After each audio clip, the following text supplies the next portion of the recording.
This is a prayer invocation that I make every time I'm appearing in front of people, and when I'm by myself, and when I forget who I am. But basically it's to bring down the energies from my presence into reality, into my everyday world, not just when I'm meditating. It reminds me who I am, and I want to share it with you again. I am the eternal flame of life, a white fire being from the heart of God, inbreathing the great love breath of the Almighty. I dwell within my golden ray from the great central sun, crowned with the diamond rays of attainment. I abide upon my sacred lotus throne of light, letting my love flow out unto all creation. I am a sun in the palace of infinite light. My world is the altar of infinite space. My radiance is the peace of the great solar quiet. I am the undying flame of life everywhere, the great eternal joy and glory and perfection of existence. I am, I am, I am. Can you imagine reciting this in the middle of your day? I have given you this before. How many times have you used it? Have you memorized it? Even a short affirmation to remind you who you are. You who know who you are. I'm not addressing just anyone off from the street who still doesn't know, even though they might be really good people. But they don't know who or what they are. You do. Now you've come from all parts of the world. All of you are professionals, skilled professionals. Do you know who you are? Do you remember, which is more accurately since I told you that you do know, do you remember who you are? How often? Where do you think your problems stem from? When you are not in the center of your world.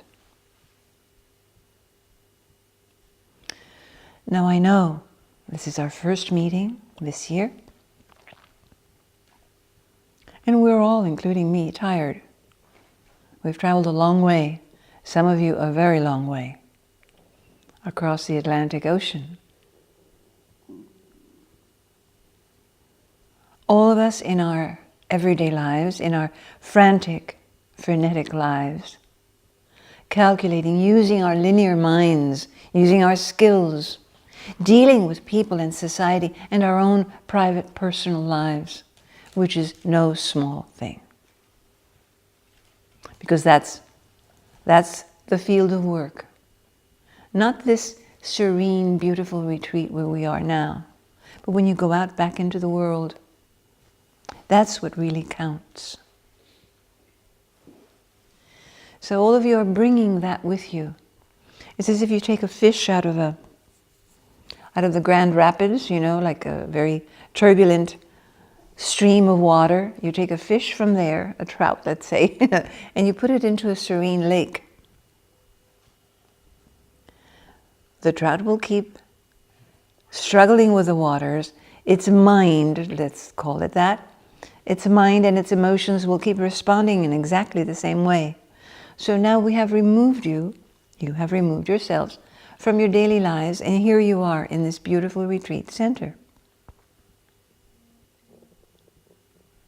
Your minds are still running the same way.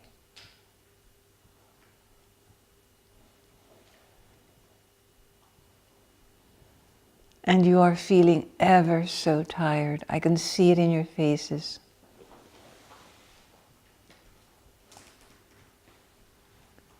Are you happy?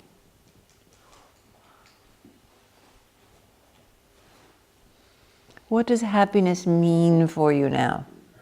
I mean now, after what is it, 14 years? I keep adding one on and forgetting. After so many years, are you aware of what happiness is for you? And at what levels? Because there isn't just a solid one definition for happiness. There's levels of it.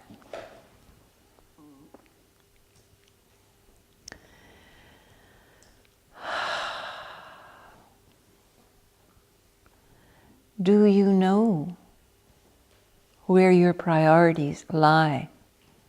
All throughout the year, I've been writing you. Remember your priorities. Get them straight. And you somehow respond to that statement by, oh yes, I remember my spiritual life, the temple, whatever activity we're doing together. But you add that on to your life.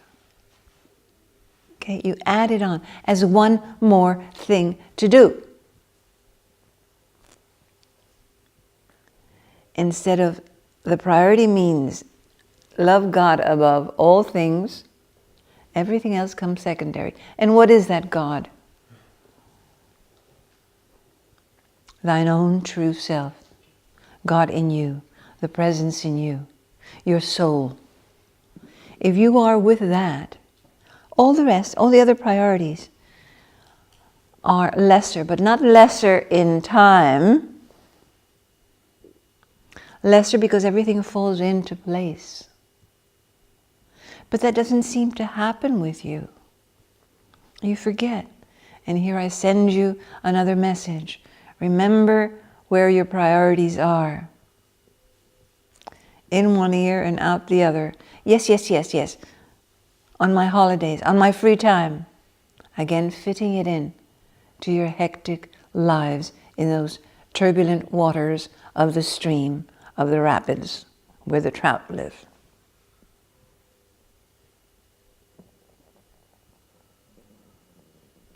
I think you got it. So,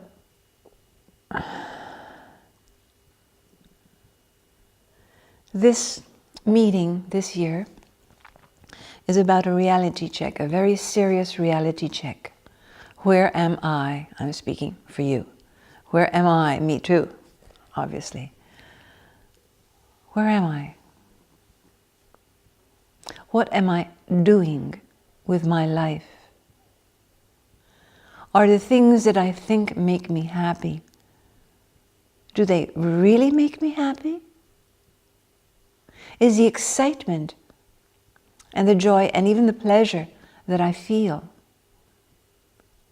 does that make me happy?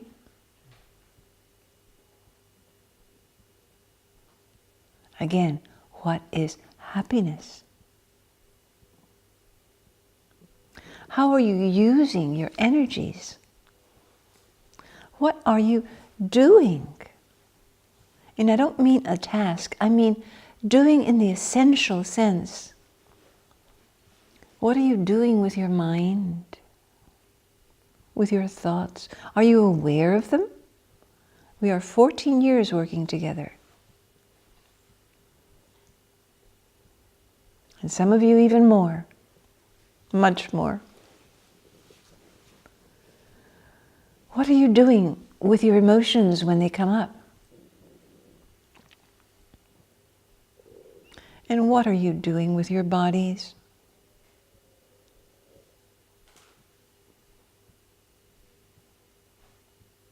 Are you aware of what you're doing? Do you care? So the reality check we will be approaching is to look at ourselves from many different angles, beginning with the energy diagnosis that we use. Where are my energies at this present moment in time around my body? How is it being distributed?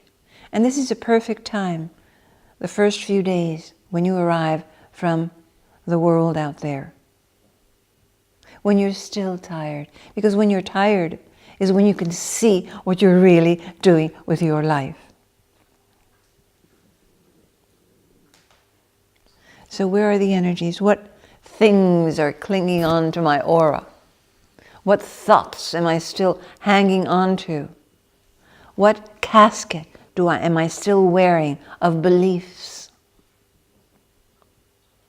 Now this is a bit complex vocabulary for the layman, but I'm pointing to energy deposits around you, which are a direct consequence of where you go, who you're with, who you share your bed with, who you love, who you hate.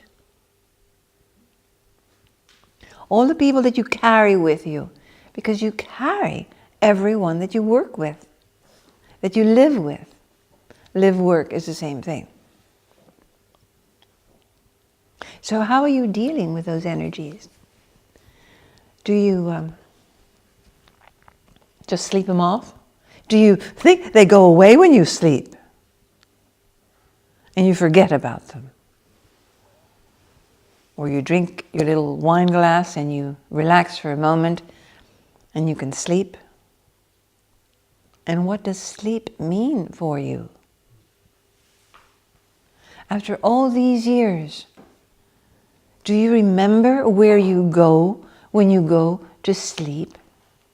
Do you remember that that is the most precious time in your life, in your everyday life, where your soul meets your spirit, where you go into that unformed ocean of light from where you come, where you bathe yourself in the energy that gives you enough energy, enough consciousness, enough spark to awaken the next day. Do you know how much work happens out of the body? Of course you do. Do you remember? No. So sleep should be approached as a holy moment in time. The same preparation that you do before we visit our temple should be done before sleep.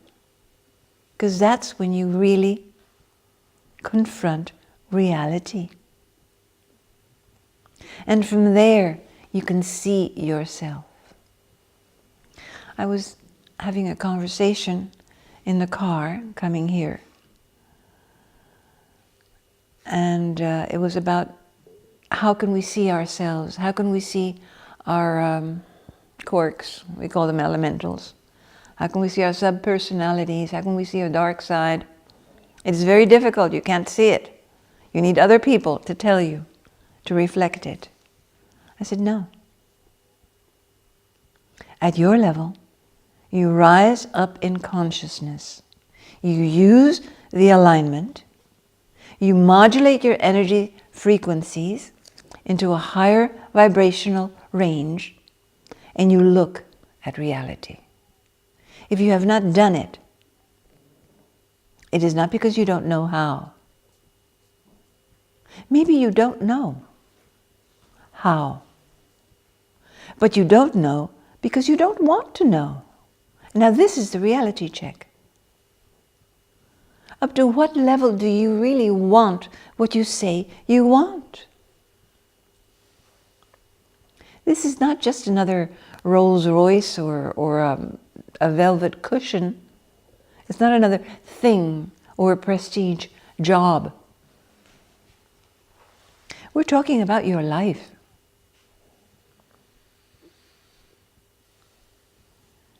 When you want to see, you see. But to see, you must be very naked. Can you be very naked? Just naked. Totally, totally naked. From all your pretensions, all the illusions. And then when you see,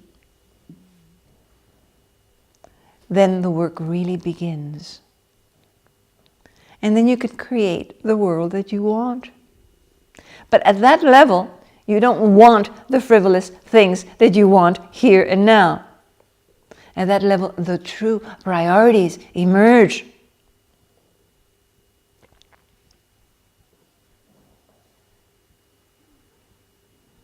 So what are you doing?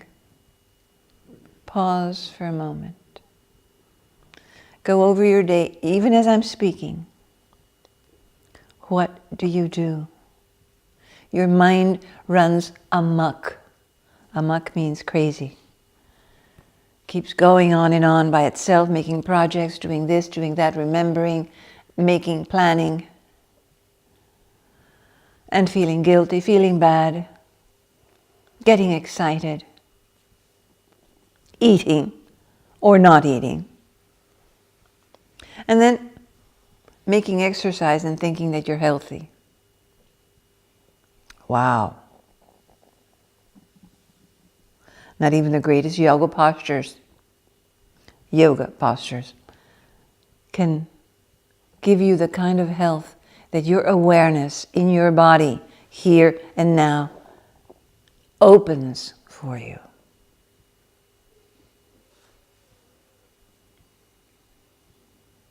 Oh, but it is too difficult to change.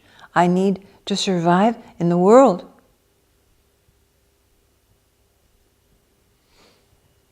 It all begins inside. It all begins in you. When you are at that perspective, where you want to know, you are aligned.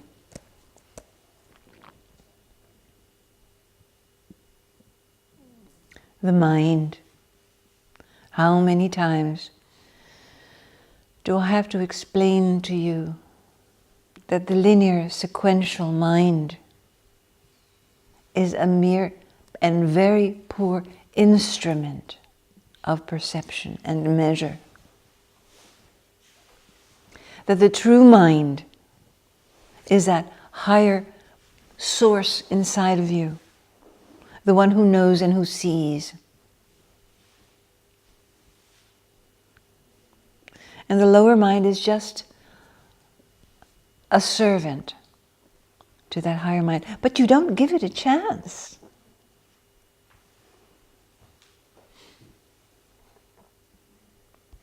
Always measuring, evaluating, and weighing on the horizontal level. You do not apply the vertical mind. And this is what it's about. This reality check is about using the vertical mind. I should say intelligence, vertical intelligence, meaning rise up vibrationally.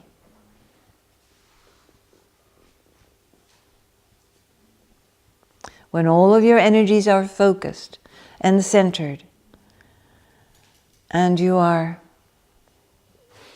truly naked to yourself. That's another way of aligning. You don't have to visualize this and go there and do that, and there's the presence, and here. It's the same thing. Check it out. So why? Why do you insist on going back to point 1?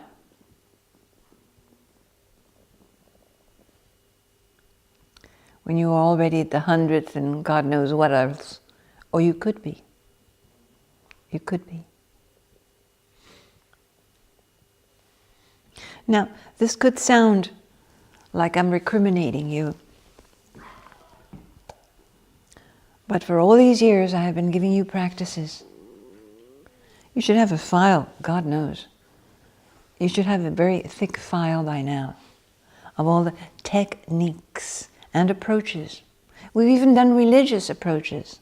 We've studied Buddhism and Sufism and the esoteric Christianity. and all God knows how many New Age tactics for the body, for the mind, for the emotions. Where are they? Some of you don't even know. I asked you to go back to a file. You couldn't even find it. You haven't reread it. All those notes that you took, that you said you found, in those days when you took many notes, thinking that you would read them over again. And I know that you put them into practice for many years, and then you put them aside. Hey, why? It's all there. So we're going to review as much as we can. And yes, I will suggest things which are not comfortable. Because through all this, there's a word which has become a dirty word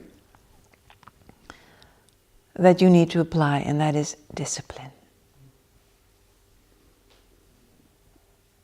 I am immensely pleased, on the other hand, at the amount of discipline that you have had this last year with the temple practice and meeting regularly. That is really praiseworthy. I'm very happy. You should be happy about that. It's not mommy speaking, it's you.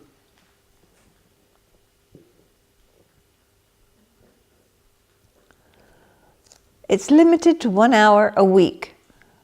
It's better than nothing. But 1 hour a week is still very little. Then you create all of these knots and confusions and problems in your lives.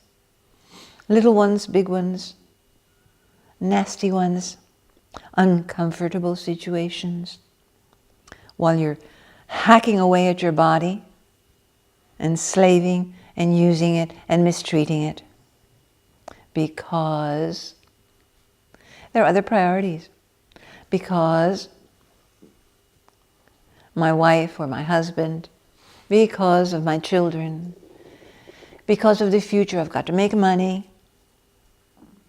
Hey, all of this stems from your wrong focus. If you were single, if your thought were single, as the Christ always reminded us, if your mind is focused on what is really priority, all the rest shall be added onto that.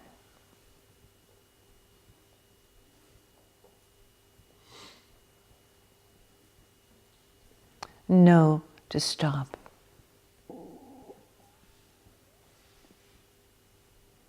And ask yourself, yeah, really, again and again. Do the reality check again and again on yourself. Now here we have a group, and I've had to divide it in ways that, there's 2 people who are going to give feedback on you, you're going to give feedback on 2 other people, and so on and so forth. This is just, we're playing. It's just a schema, it's just a way of doing it. Basically, you need to do it on yourself. How true am I being? And the most obvious question of all is, what am I afraid of? What are you afraid of losing? The people you love?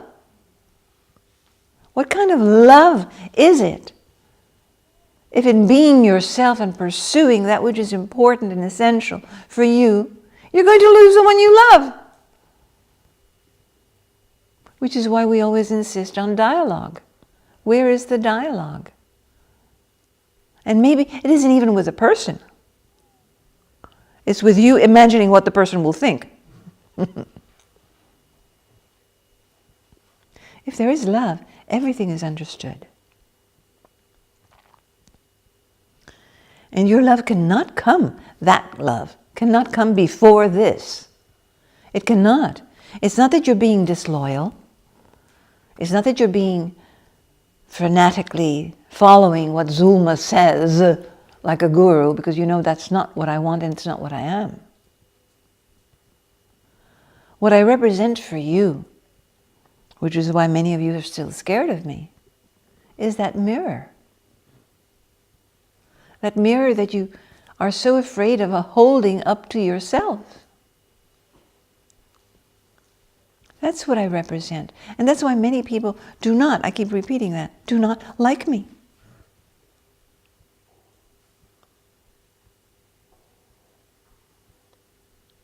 And you too will become that mirror. So maybe that's why you don't want to get there. Because when you are that mirror, when you see, you also are that mirror. When you see, it is impossible to look at you and not see oneself and feel oneself.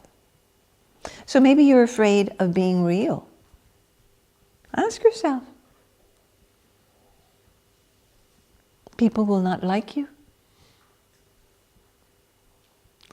So do you live for people to like you? Yeah. You certainly do. It's very funny.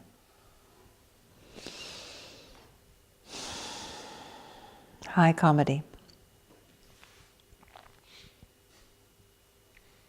So the reality check is something that one does regularly. Every single disciple, every aspirant on the path, every person who claims to be working on themselves on the spiritual path.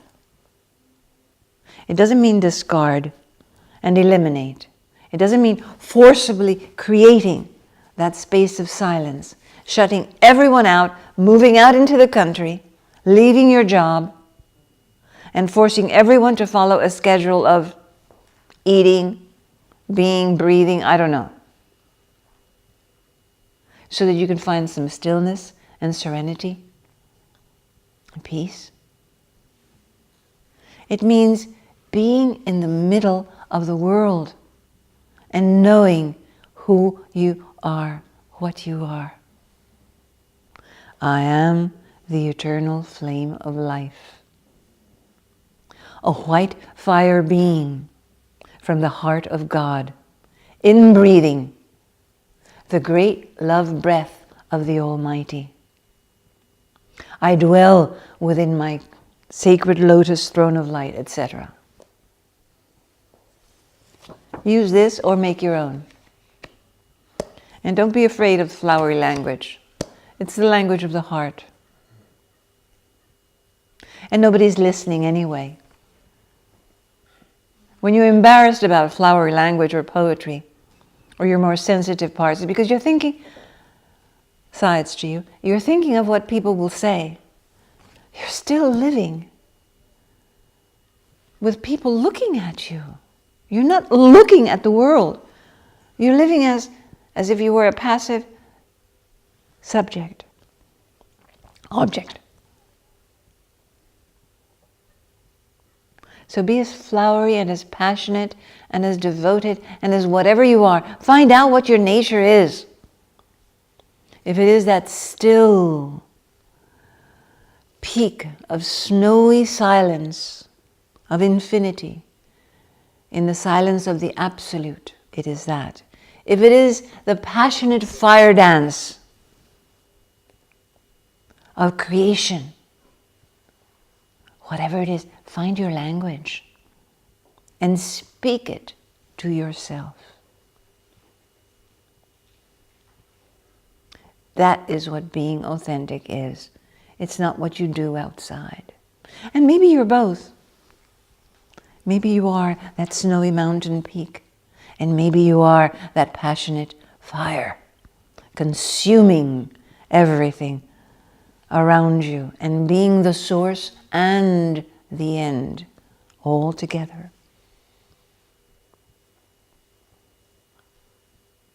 What you do know is that you're not the identity that you created.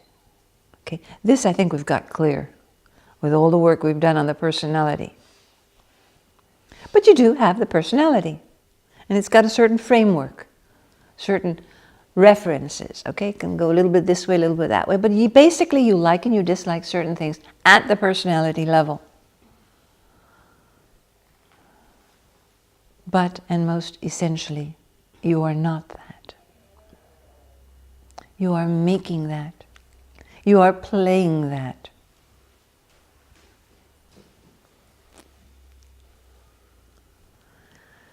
So let us begin by going back into the heart. What ritual did you want it to do before I spoke? Do it right now, everyone inside of us, and everyone listening to me, now and in time.